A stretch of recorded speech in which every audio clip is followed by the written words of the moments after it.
ആത്മാർത്ഥ സുഹൃത്തുക്കൾ.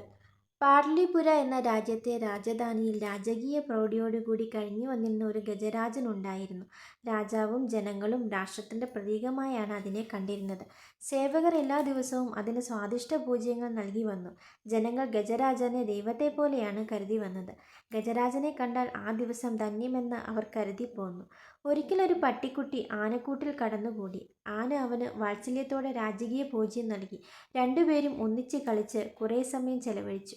അന്നു മുതൽ പട്ടിക്കുട്ടി ആനക്കൂട്ടിൽ എല്ലാ ദിവസവും വരുവാൻ തുടങ്ങി.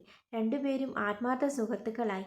ഗ്രാമീണനായ ഒരു കുട്ടി പട്ടിക്കുട്ടിയെ കണ്ട് ആകൃഷ്ടനായി അതിനെ എടുത്തുകൊണ്ട് തൻ്റെ വീട്ടിൽ പോയി വളർത്താൻ തുടങ്ങി. ആകാംക്ഷാഭരിതനായ ആന എല്ലാ ദിവസവും തൻ്റെ സുഹൃത്തിനെ കാത്തിരുന്നു. ദിവസങ്ങൾ കഴിഞ്ഞുപോയി. പട്ടിക്കുട്ടിയെക്കുറിച്ച് വിവരമൊന്നുമില്ല. ആദി പൂണ്ട ആനയ്ക്ക് വ്യാധിയായി. രാജാവ് വിഷണ്ണനായി. അദ്ദേഹം കൊട്ടാരത്തിലെ മൃഗഡോക്ടറെ വരുത്തി ആനയെ പരിചരിക്കുവാൻ ആജ്ഞാപിച്ചു. മൃഗഡോക്ടർ തനിക്കറിയാവുന്ന വിദ്യകളെല്ലാം പ്രയോഗിച്ചു നോക്കി. ആനയുടെ നിലയിൽ മാറ്റമില്ല. എപ്പോഴും ദുഃഖിതനായി കാണപ്പെട്ട ആന ഭക്ഷണം കഴിക്കുവാൻ കൂട്ടാക്കുന്നേയില്ല.